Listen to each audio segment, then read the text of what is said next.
Awesome. So good morning, everyone. We are kicking off our first virtual local business meetup. I appreciate you all coming together. I've been wanting to highlight some of the amazing businesses here that we have in Hartford. And then with everything happening with COVID-19, I really wanted to highlight some of the amazing initiatives that the businesses have been doing. I wanted to get to know a little bit of who you are. So we're having this virtual meetup. So I'm Shannon Mumley. I am the Director of Small Business Development and Strategy for the Chamber of Commerce. As Gina was talking a little bit earlier, we are a newly reactivated chamber, and we sit under the Metro Hartford Alliance. We're an initiative under the Metro Hartford Alliance, and it's really to focus on the city of Hartford and our business community. So we wanted to know who you are, and so we had a poll at the beginning, and we are able to see that it's a lot of you guys are Yard Goat fans, which is fantastic. And we have a growing Hartford Athletic fan group, it seems here. And we have a good representation of Hartford Chamber of Commerce members and Metro Hartford Alliance members. And most of you are actually outside of the city, but within the Hartford region. So awesome. So this is going to give us a little bit more in-depth look into what's happening here.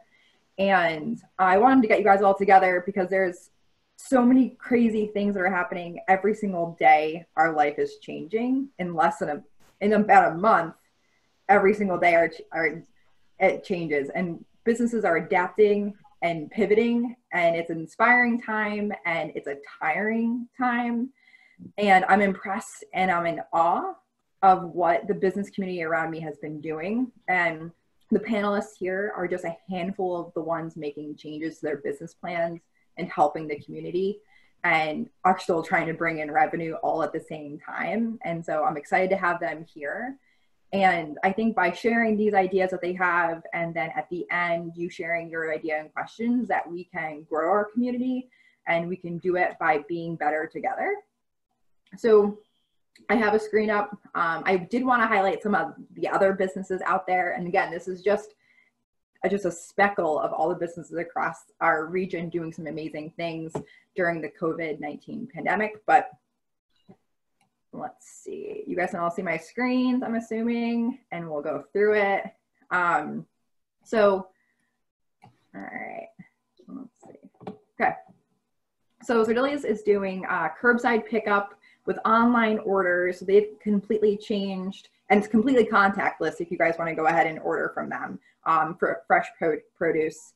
Hartford Public Library has changed their focus and adapted within the first couple of weeks of the pandemic, doing online readings, and they have a full calendar, actually almost every single day of something happening. Knockout Fitness has changed up their membership profiles.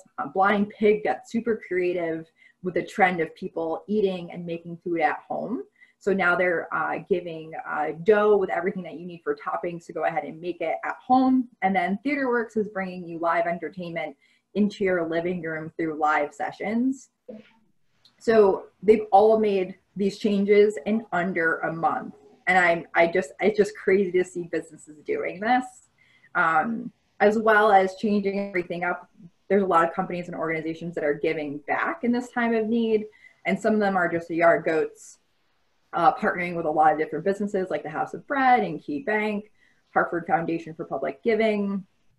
Bears Restaurant Group is just donating a metric ton all time to our frontline workers. And then Makerspace has started making masks because we know that that's a need. And then our world is changing. And we don't have to, but we should and we can. And with all of our technology these days, it's making it a little bit easier. So Reset now has their virtual open house. They're going to be doing one this coming month. The YMCA of Greater Hartford has online programs that you can. And then Soyabaya is doing takeout, and you can do live music as you eat, which is an awesome offering. So these are just some of the people changing up. And like I said, it's inspiring to see. And I want to do a big shout out to Hartford.com. They supply us with up-to-date information. They've had to change up the way that they're doing business too. And they've just been a great partner throughout all of this. So thank you, Hartford.com, for for helping us with this. They even helped me with the slide. But yeah, so that's it. So these are just some of the businesses making some changes in our community. And I just want to say thanks, really. So throughout this presentation, you can go ahead and chat us in questions that we'll ask at the end. And I'll go ahead and call on you, and you can ask any of the panelists that we have up here to go ahead and do that. And then if you have if you're a business or you want to highlight a business, you can go ahead and email us at the end. We have a bulletin board newsletter that we send out every Monday to our subscribers, and that information will be at the end. All right, so let's get going. So I'm excited. We have Gina Laurie from The Place to Be. Wait, go ahead and wave, Gina. All right, then we've got Lalanya Dubay from Hartford Flavor Company. Ow! We've got Nicole Bankston from Root Down Power Yoga. Yeah. And then we've got Matt, what's your last name? Rusconi. Rusconi. All right, well then he makes pizza. So it's artichoke basil pizza. That's an Italian last name. So I'm gonna have them introduce themselves, kind of tell them what they've done pre-pandemic and then what they're doing now. And let's start with Lenya. So I'm Hartford Flavor Company, and we make Wild Moon liqueurs here. We just had our 5-year anniversary, and we do tours, taste, cocktail design.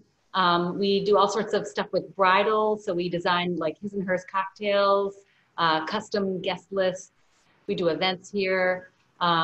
We've just been growing and growing and growing. We're now in 10 states. And it's been a real amazing adventure. So I got started because I couldn't drink anymore because of all the chemical additives in alcohol. And after about 6 months of no drinking, that was unacceptable. So I made something I could drink. And so it started with the cranberry liqueur for Christmas gifts, and then the lavender was added from my garden.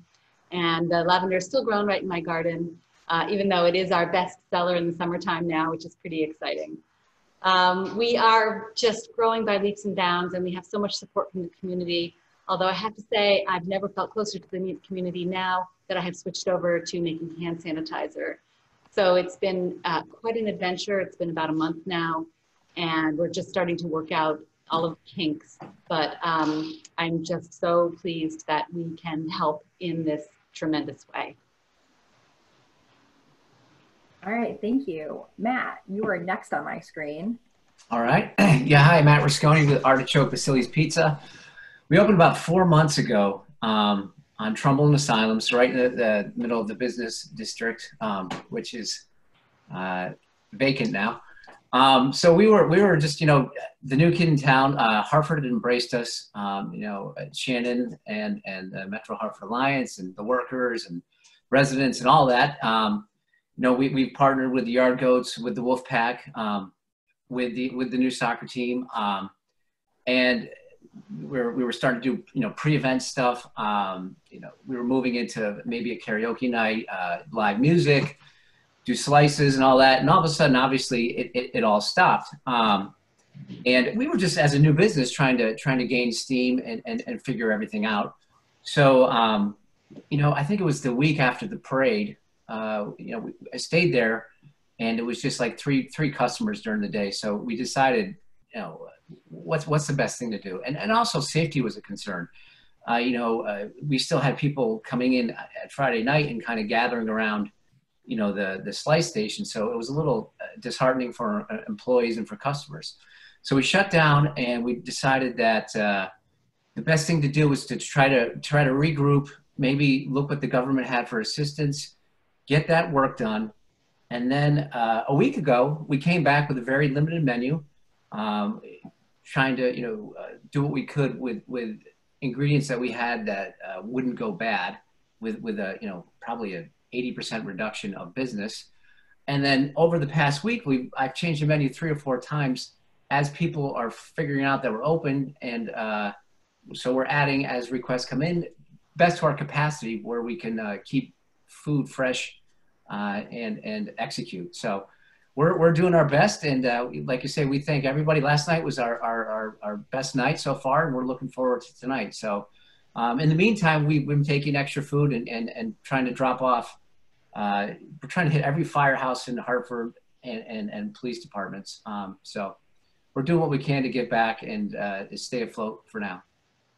All right. Thanks, Matt. Good to hear that you guys had your best night last night. That's amazing. Yeah, that's good. Yeah. All right, Gina. Hi, everyone. I'm Gina from The Place to Be. We're located on Franklin Avenue in Hartford. We're a breakfast and lunch restaurant. We specialize in brunch. We are a very experience-based brand. So before this, you know, brunch is about the music and the feeling and being with your friends, having mimosas and bottomless. You know, our slogan is Go Bottomless. So when all of this happened, I was very nervous because it's difficult to give that same experience from home. And that was my biggest hurdle in this, and trying to figure out how we can bring that to people within their households. And the other thing was the bottomless portion of it. So when restaurants were shut down, I saw that New York was selling cocktails to go. So I wrote the Connecticut Restaurant Association. I was like, we need a lobby for this, because it's just such a huge part of the experience for our customers, that if we didn't have the ability to give mimosas to go, I just don't think it would have resonated as well in terms of our marketing and how we've been able to translate that experience into their households. So we were able to do the mimosas, and we wanted them to be as creative and picturesque. We are an Instagram brand. That's what I like to call us. Like, we survive on social. This is like our biggest presence is on social, and everything is very visual. So my slogan to my servers are, if you can't take a picture of it, like, don't bring it out.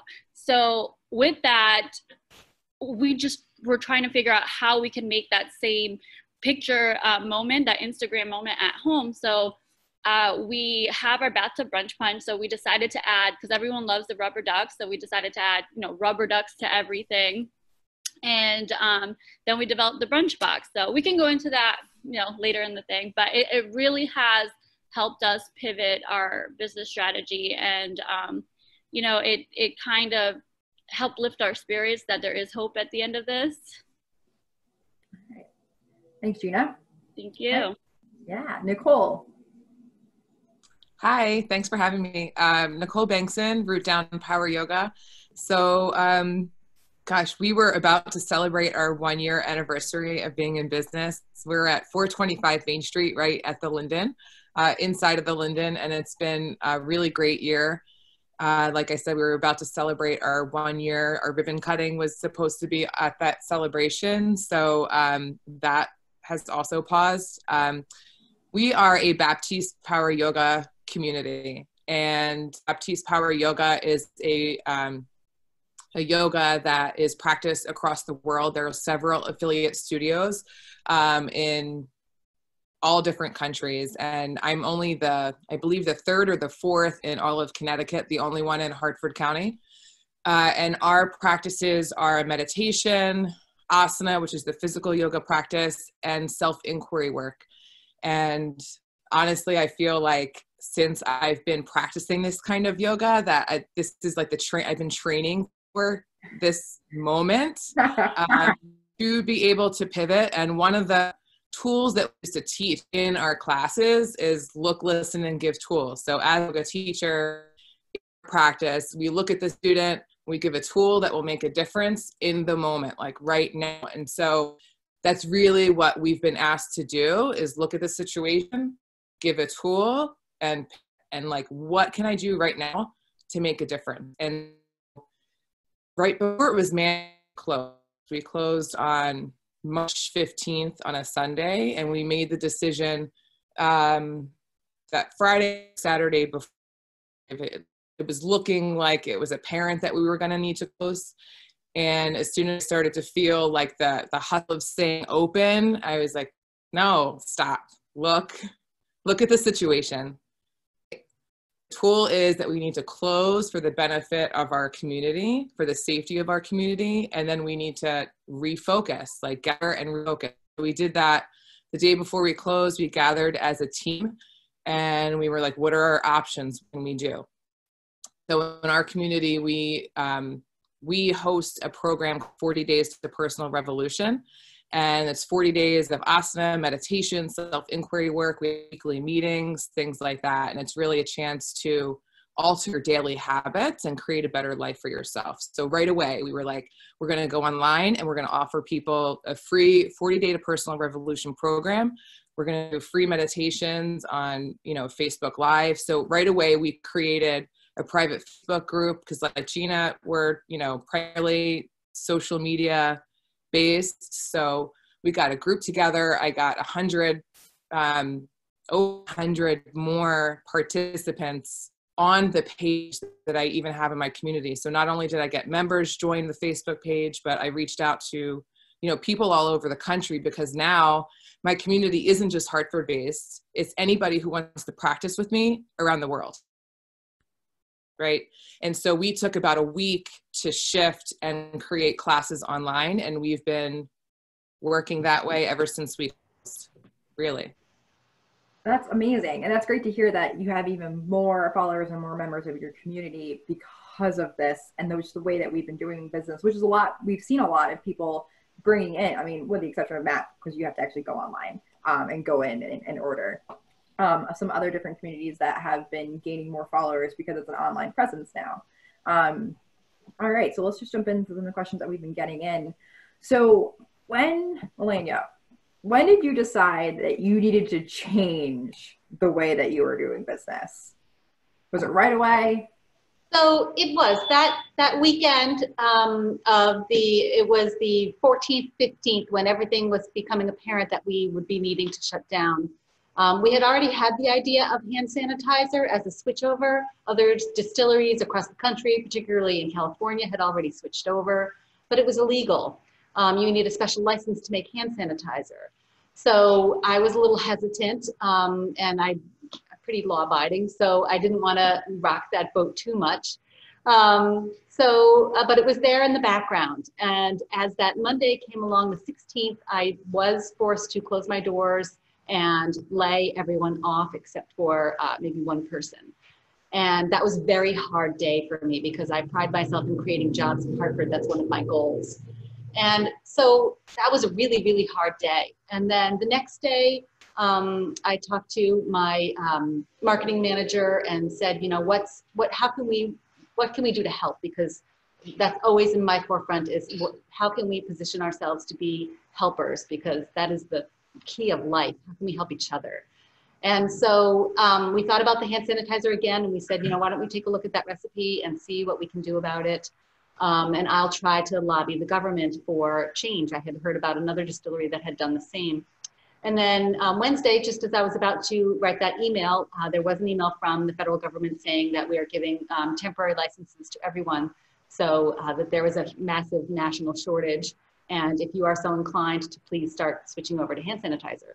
So then I had my permission and we went gangbusters and created a label and really had no idea what we were doing, but we were just like do, and then figure out the details later.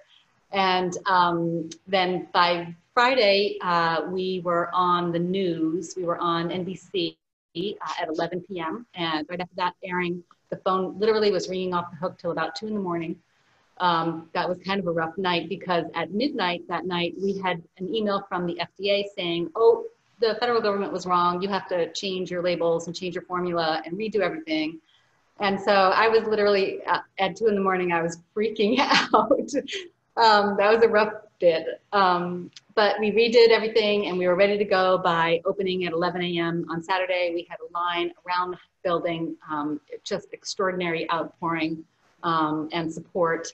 And we've had a line basically out the door since then.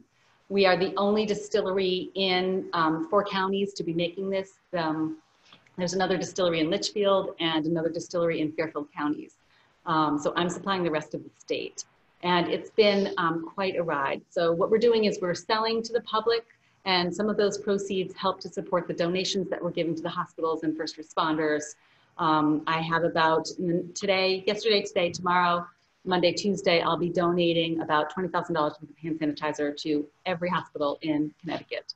So it's a huge challenge I've given myself, and we're rising to the occasion. I'm just so happy I could help. Yes, that's amazing. And I mean, it's great that you're giving back and you're, again, pivoting in this crazy day, and then just found out this is not her only job, ladies and gentlemen. This is a side hustle. So it's inspiring to see, and I thank you for being here and taking the time to kind of share your ideas and how we're going. Is there anybody else that wanted to tell their story about when they made that decision to change their business plan? No? Great. Gina, what I want to ask you, so I've seen you on social media blowing up. I mean, people are asking me, when can we do brunch outside 6 feet away from each other so we can order your brunch box? Julio, our executive director, ordered it on Easter. Have you upped your game when it comes to social media and marketing in a different way than you have in the past? And what is that way? Absolutely. I think before we were just maintaining, like we did have a presence, don't get me wrong. And again, we were socially focused. But after this, the only way we could interact with our customers was through social. So again, before they would be able to come in here and feel like the experience that we were trying to offer them. And after we had to close our doors, the only way we were able to communicate with them and kind of connect and still bring what we like, that experience. And honestly, to me, brunch is like a feeling, right? So it's fun, it's exciting. So we were trying to bring that and have our brand be even louder on social media.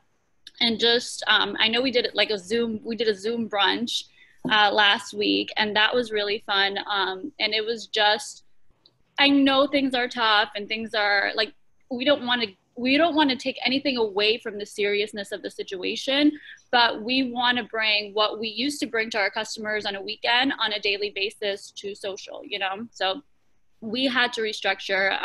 I work with Box 8. They're amazing. They're my branding company and they handle social as well. And we were able to it was funny because how we mentioned before, things were done within like a month.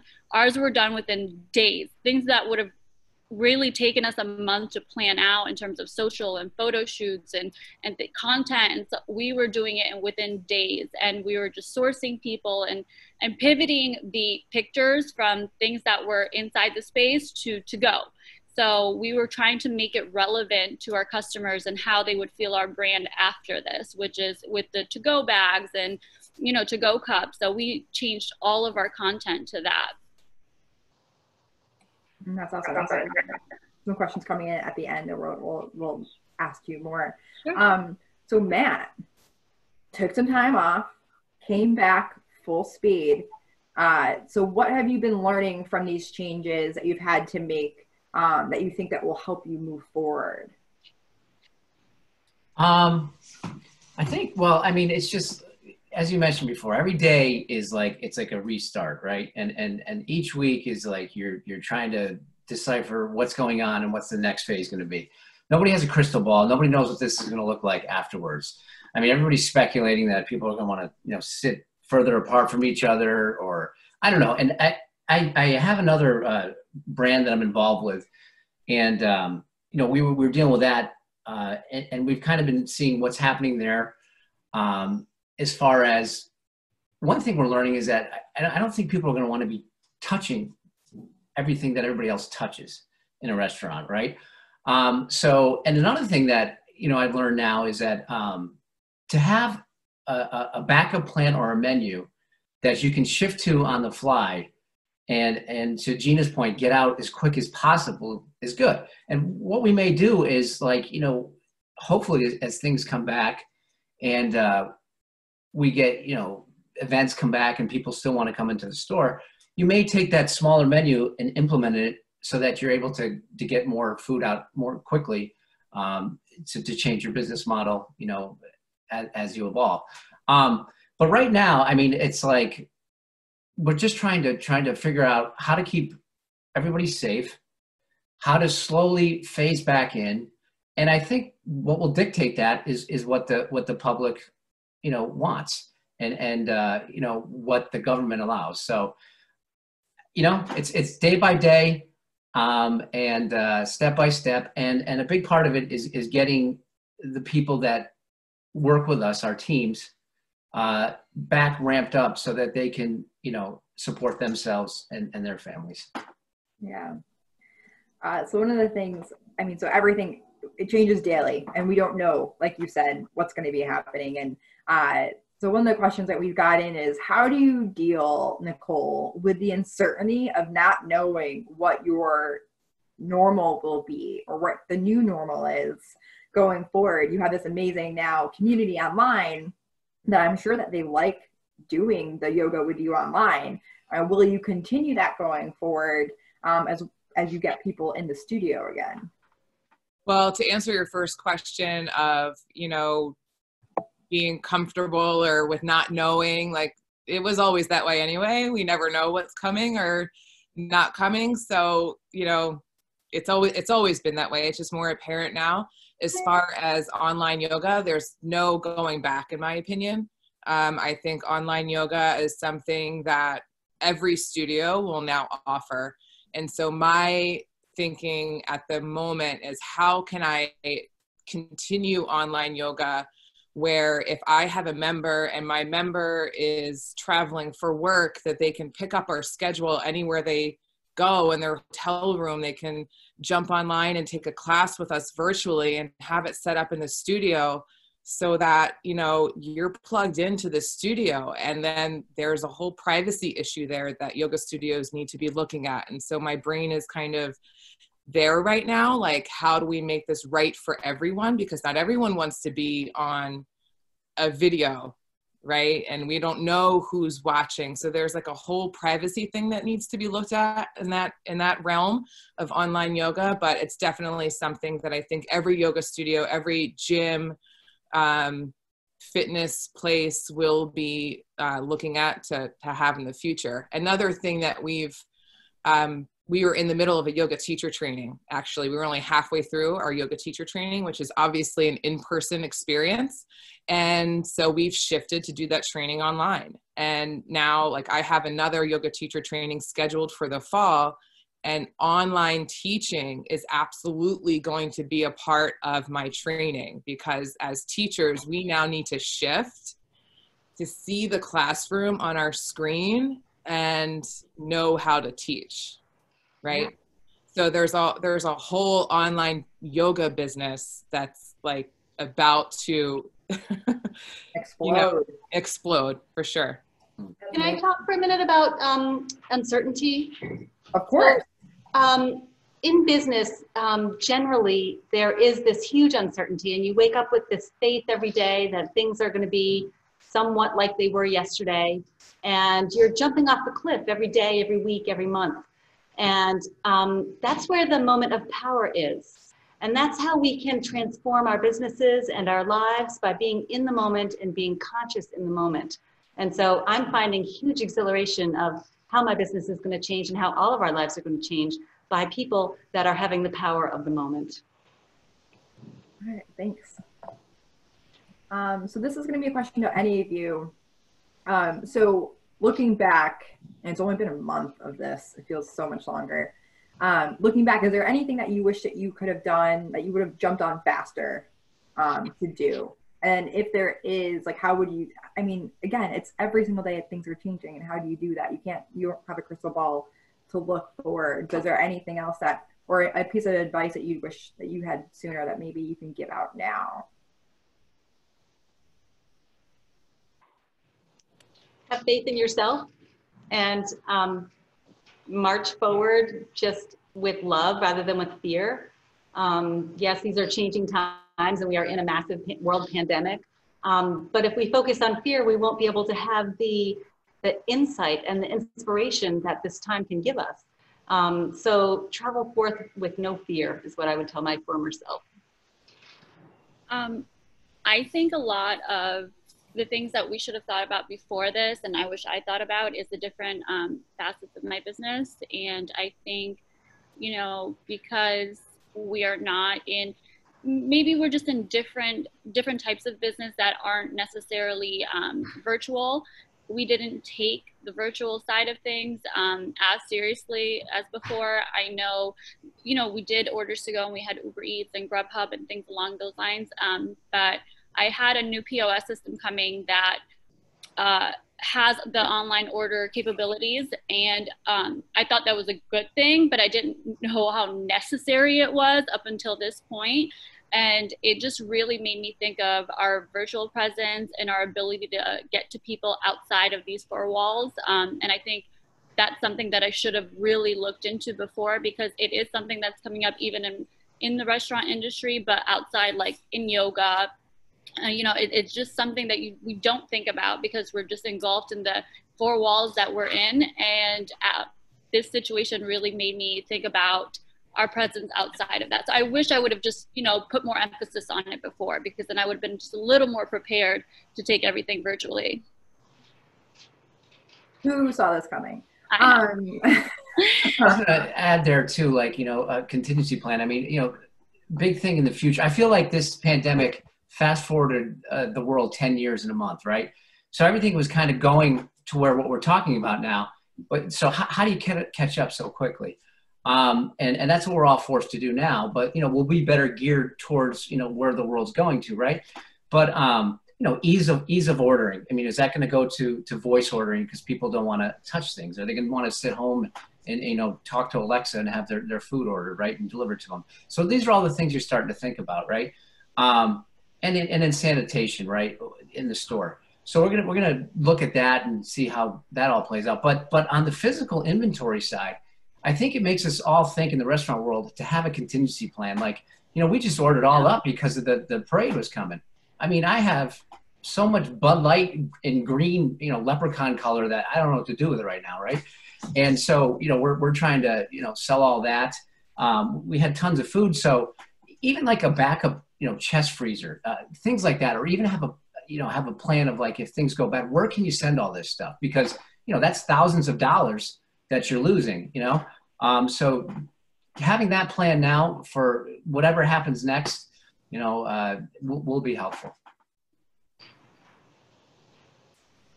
All right. And if I can add to that too, just briefly, things like forums like this and connecting, and I've never met Matt or Gina, or, you know, I've never met any of you before.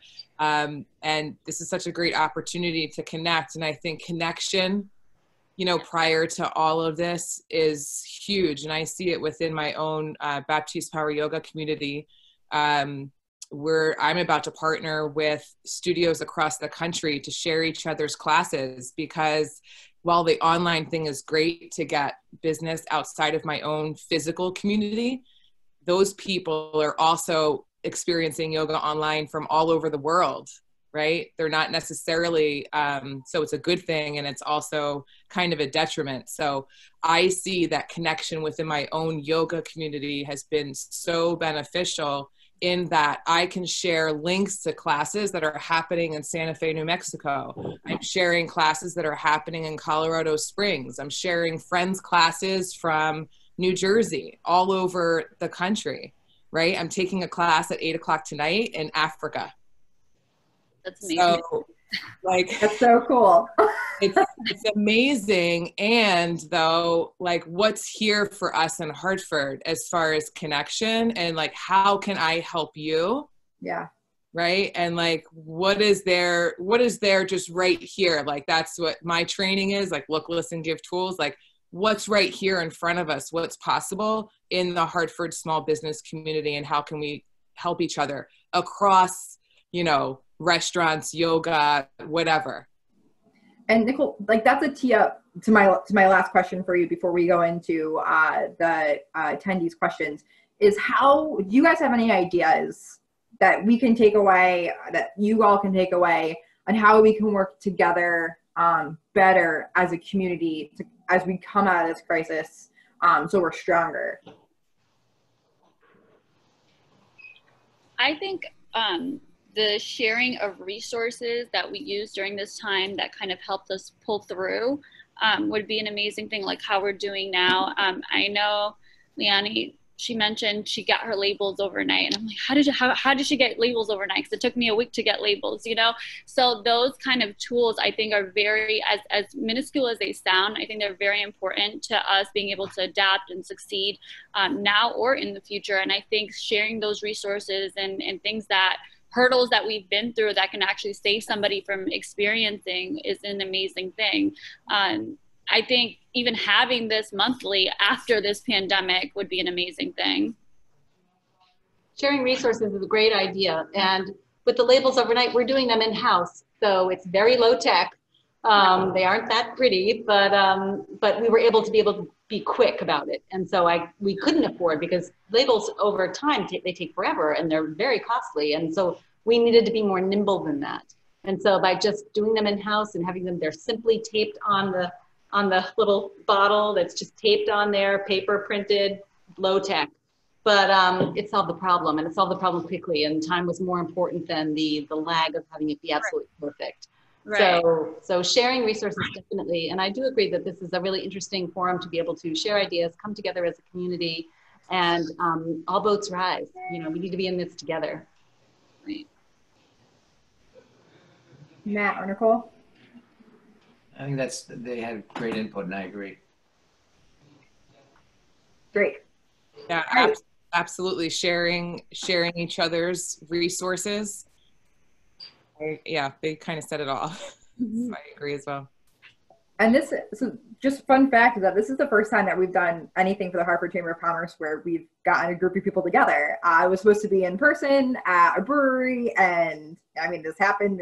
So I'm happy that all of you guys came online. We have 33 people in addition to the panelists watching this. So we're going to dive into some live questions right now. So for the attendees, what I'm going to do is I'm going to allow you to talk and ask your questions, and you can go ahead and direct it to one of the panelists or all of the panelists like I've been doing. So first up, we have Mark Mendez. I'm going to unmic you if you want to ask your question that you put into the chat, and then anyone else, if you'd like to go ahead and add your questions to the chat, I can go ahead and call on you. Hey, and for the attendees, if you're available to talk, please use the raise hand function, but we'll go down, we'll call your name, and then if you see the raise hand, it should be at the bottom of your screen. Okay, Mark, you're up. Okay, thank you so much. This has been super informative, really great content. And as someone who's moved here from Boston, I'm loving just the local, super local vibe, people helping each other. It's awesome. During this time, were there any pivot initiatives that didn't work out? And what lessons did you learn? For example, at Upward Hartford, I'm the event manager. We wanted to do all these cool, cooking shows, and we wanted to, and perhaps we can talk about this after. But some of the ones we started thinking about just didn't work out. We wanted to have Bears be featured on a cooking show, and we were going to take all the proceeds and give it to Bears Restaurant. They're so inundated with what's going on. They're like, hey, thanks for the free money, but we literally can't do this right now. Using that as an example, were there any pivot initiatives that didn't work out for you, and what lessons did you learn from them? I haven't had time to have pivot initiatives that didn't work out. So because this is so new, we are, it's every moment, and I'm working kind of nonstop to try to just make the hand sanitizer and get it out to the people that need it. And we've now added delivery because the government, the Connecticut government has now allowed it to keep people in their houses. So I've now added every night after I'm totally exhausted, I get to get in the car and drive around the state. So it's kind of fun, but nothing has really failed because there hasn't been enough time. It's more do. And that's a great idea about a cooking show, but I wouldn't have the time for that either. I think as we go forward in this, those things might be able to surface as we have a little bit more time to work on them and to allow them. We've just been in crisis mode and put out the fires and work as fast as we can. So I think we're moving too fast right now, and eventually we'll be able to slow down into more thoughtful processes.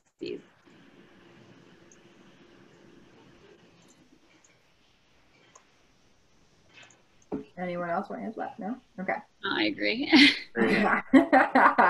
Getting to know how we do this webinar. All right, so we have Carissa. I see that your hand is up. I'm going to allow you to talk. Let's see how this works out. Hi. You guys can hear me? Sure can. Okay, cool. I'm Carissa Duhamel. I work at Box 8. I actually work with Gina, so. Carissa. Hey. Nice to meet you. Gina has been amazing to work with through this entire process, which has been obviously crazy for all of us. And we've had a ton of conversations about just how can we still connect with our customer bases, even though we physically can't be together at all. So my question is, how have you found as a small local business, you're able to uniquely connect through physical packaging, virtually, anything like that, that a large corporate business that isn't a part of this community in the same way simply can't?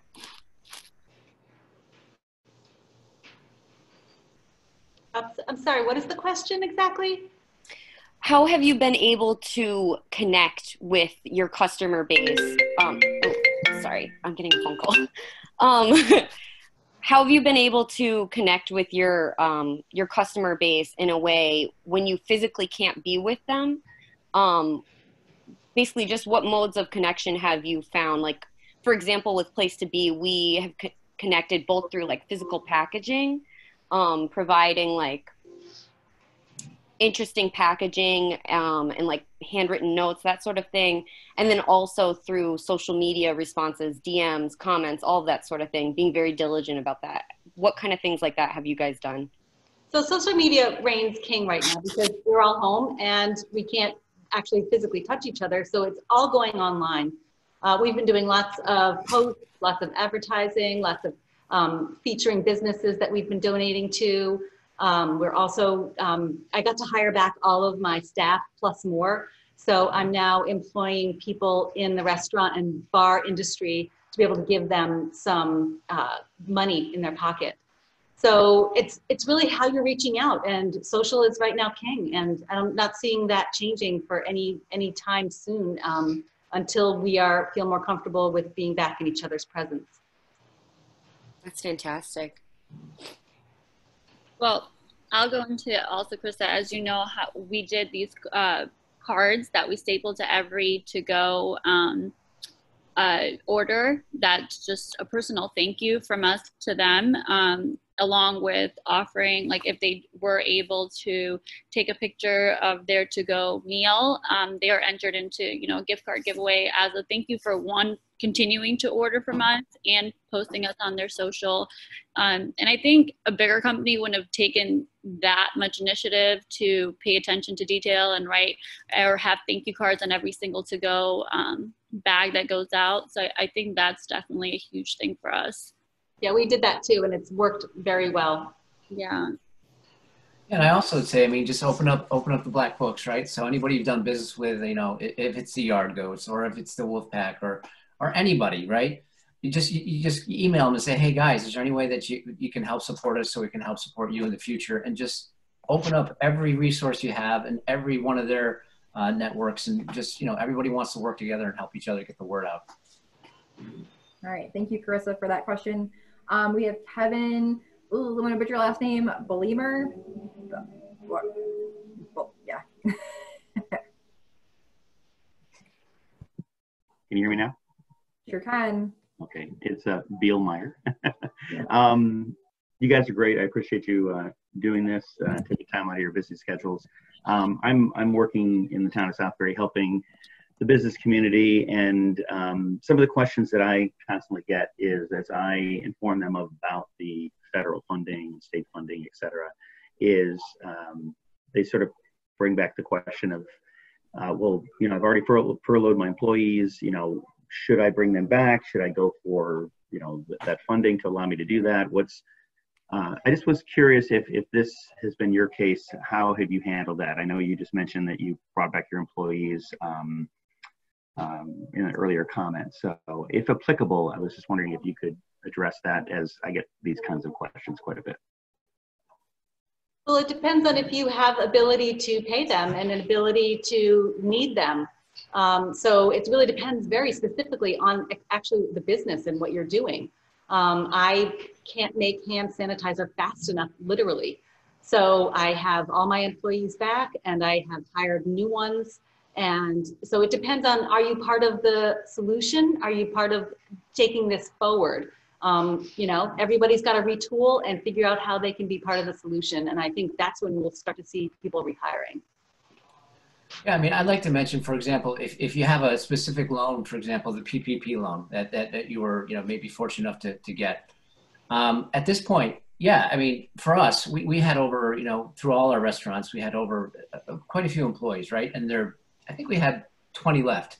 So it was, it's going to be quite a task to get everybody back. But the goal of these loans, whatever you think about them and the splits of how they're set up, the goal is to get cash injected back into people's hands so that people are liquid and they can go out and start spending money and slowly restart the government. So it's like, listen, if you can get people to work in that 8-week time frame that may not work for you forever, but they can be a helping hand now, and it can help feed a family or have someone support all these businesses here. That's what we need to do. And, essentially we are almost acting as the unemployment agency, if you will. And there's nothing wrong with that, right? We're thankful that some of these funds are available if we're able to get a hold of them. So I say get as many people back to work as you can, and then, worry about the rest later. Absolutely. I agree with Matt, but one of the issues that we had were a lot of our staff that we did want to come back were just uncomfortable because they didn't want to be exposed or things along those lines. So we've had to, because of the PPE, and we do want to get people back working, we've had to just kind of reach out, even give people overtime to try to make up for the lack of those that want to come back. Trying to have interviews during this time is so difficult. So even reaching out to previous employees that want to come back is a huge thing just during this time period. But it is difficult to try to get people coming in and working and willing to work back to what you were prior to the situation. I agree. I have people that are uncomfortable to come in. I've given a few people work at home that can do that. I have people coming in the morning when there's nobody else here. So they're doing some cleaning and some other stuff that supports the team. So it's all about being creative and being flexible and solving the problem at the moment. Yeah. All right, thank you, Kevin. We have another question.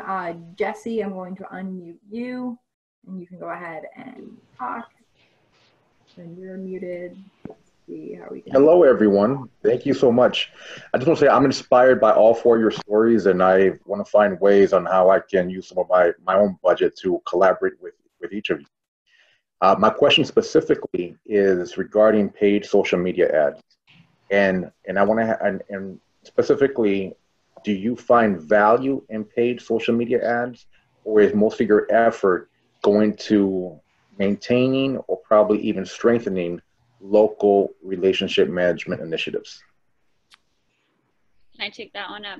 I love paid social media ads. I think if you haven't done so, you should. I mean, it depends. Again, it depends on what the business is, but or what you're putting out as content. But as long as the content is good, paid social media ads guarantee that people see it.